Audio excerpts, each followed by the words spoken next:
Okay, welcome to Phil 210. Now, we're going to have a little bit of a review of course navigation. As I create this, it is actually February of 2024. So it's spring term 2024. And I am on the landing page. The characteristics of the landing page are a navigational panel, a central page, an announcements section, student resources, all on what, if you're on a desktop or laptop and your screen is large enough and you have it set in this way, you will see that column to your far right. Again, to the far left, you have the navigational panel that helps you work between different pages and units of this course site. In the center, we have this large logo that tells you you are on the landing page, course description, land acknowledgement, general information about assignments, handout section. Now, this handout section is rather important. There are embedded links in the units, but they don't always work. So if you find you cannot access information from there, look here. If you're looking for information about the research papers and presentations, everyone has to write a research paper. Uh, this presentations is only for campus-based courses. You'll note we have an APA 7 template for your rhetorical argument paper, your argumentative paper for this course. That's a template. It's empty template in APA 7. We have an introduction to RefWorks. You cannot see the how to prep for a seminar page because it's not relevant and I have it blocked. We have a nice, an example of a nicely written term paper. So this is an example of a nicely written term paper, the sort of paper you could consider turning in, except that you do not get to use ChatGPT to write it for you. And that's actually quite clear within this paper. But it's an example of a paper that you could turn in, the sort of paper you could turn in for Phil210. We have structuring a slideshow if you make presentations. It's a blank template. We have the rubric for presentations, that is the standards for them. We have the Phil 210 term paper requirements. This tells you what the requirements for the Phil 210 term paper happen to be. Whether you're taking the course asynchronously or campus-based, those are the term paper requirements. We have a list of types of biases. We have a vocabulary sheet. We have an example of what not to do. Do not turn in a paper that has this much wrong with it. You'd be asked to resubmit. So it's an example of the other extreme end of things. We have the example above of what to do, a nicely written paper versus a not very nicely written paper. We have the week 6 quiz clarification. We have experiment types. Today we are actually going to review for week 6 in particular, but I wanted to go down through this. Then we have week 3, week 4, week 5, handouts that apply to these things generally.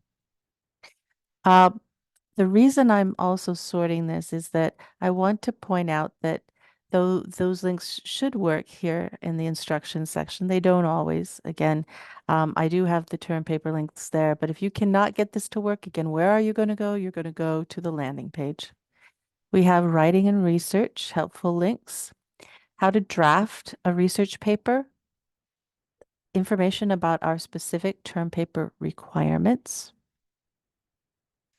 And then this one talks about general online resources and a very short discussion of annotated bibliographies. You don't actually have to write an annotated bibliography for this. I just think it's a useful thing to know about. We have information about using search engines, Boolean search terms or not, and how to use quick transcription using MS Word 360. So here's a video about making presentations, again, only relevant to campus-based students, I believe. But generally speaking, how to draft a research paper and term paper requirements will probably be helpful to everybody. Now, in week 5, we have a lot of information, If you scroll down to handouts, you'll note review of chapters 1 through 5 of Think with Socrates, which used to be the course text, and we still use a lot of that content information. In week 6, you're going to end up taking a quiz that requires you to have looked through that information. So for campus-based students, ideally, we will have talked about that. What I'm realizing for this term is that we haven't really talked about it very much, so I'm going to do that now. But you will need the content from this, and it's quite a few slides, 115 to the exact. If you're asynchronous, it's especially critical that you look at this slideshow. For synchronous students, we get through some of it in our course, but again, we've had holidays for the Monday, Wednesday courses and such that mean we're a little off schedule. But basically, we did recently go through the beginning of this. We talked about the 2 questions of Socrates and the importance of definitions and different types of definitions. I'm going to skip down to page, it's in the 30s. 36, is it about 36? Oh, we were on to question 2. So again, to review, let's go back up here. The 2 basic questions that Socrates would ask is, what exactly do you mean by that? And why do you believe that's true? So please define your terms, and then what's your evidence for that? So let's skip down um, to page 36, where we start talking about that second question, because we want to discuss arguments. When we put our reasoning into words, um, and what we have there, more precisely, an argument, may be defined as one or more statements called premises offered in evidence for a further statement called a conclusion. An argument, in short, is reason or reasons offered in supporting a claim. Logic is an academic subject. It's the study of the standards of good reasoning. The nature of an argument is thus examined in depth in the subject known as logic. Arguments can be hard to follow. To help your audience follow your reasoning, use premise indicators to signal the presence of a premise and conclusion indicators to signal the presence of a conclusion. So typical premise indicators include because, since, for the reason that. Typical conclusion indicators include thus, therefore, in conclusion, ergo. Help your audience follow the flow by using those indicator words. 2 basic types of arguments, deductive arguments and inductive arguments. What's the other kind we look at? We look at abductive arguments.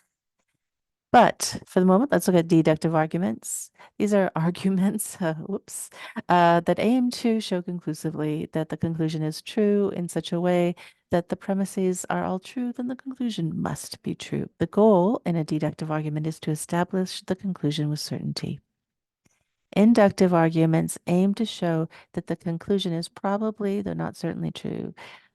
Implicitly or explicitly, they claim that if the premises are all true, then the conclusion is likely or probably true, though not necessarily certain. So, to restate, an inductive argument's aim is to establish a conclusion with a high degree of probability and less than complete certainty. A deductive argument is to establish a conclusion with complete certainty.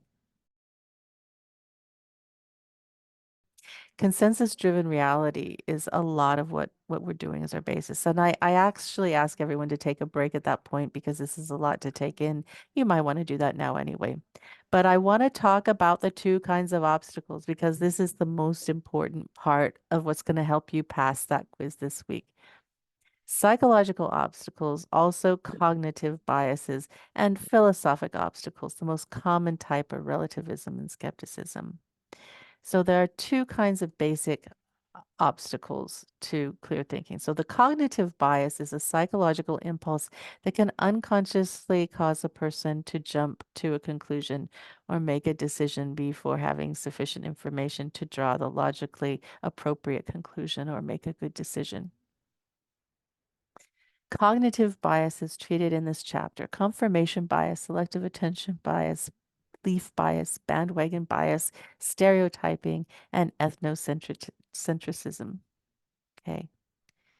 Negativity bias, anchoring bias, egocentrism, and self-interest are also other forms of bias. Availability, effect, externalize it, and resistance are more biases. There are quite a few biases to go through, and I just lost our place. Let's go back up.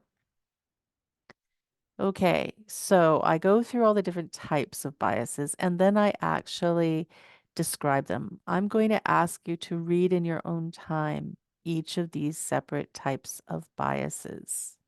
Okay. So this is essentially our substitution text is this slideshow is an example of the kinds of things that are substituting for our text in this course. Okay, so a philosophical obstacle is different than a psychological or cognitive obstacle, rather. A philosophic obstacle is a fundamental belief that blocks critical thought. So, two of the most common obstacles are relativism and skepticism. And I go a little bit into this as well, which I'm going to ask you to go ahead and read in your own time, though I will have a follow-up video about this.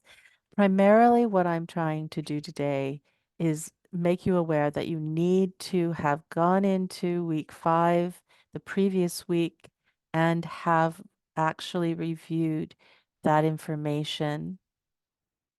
Also, consider lecture notes in order to pass the week 6 quiz. So that's really what we're saying here. And this is the additional 15 minutes that I owe certain course sections. And this is a general overview for those who are asynchronous as well. So campus-based, this is me giving you your 15 minutes back with great joy and happiness. If you have questions about what we've talked about here today, please do ask. And other than that, I hope everyone has a good weekend and I'll see you next week. Oh, please note too, I'm extending the due date for the quiz to the first meeting that each campus-based section has. So asynchronous, you might notice you have a slightly extended due date. Campus-based groups, I've extended it so if necessary, we can go through that quiz review together since I understand its materials that you may not have as much familiarity with as would be desirable for a successful outcome on that quiz. All right. Thank you all for your time and attention. We'll see you next week. Again, asynchronous. If you would like to attend a live question and answer session, I am in my virtual office space over here, office link at 11 a.m. to 12 p.m. on Wednesdays and Thursdays. And I am also in that space from 1 to 2 on Thursdays. So please do drop in if you have any questions. Thank you all for your time and attention.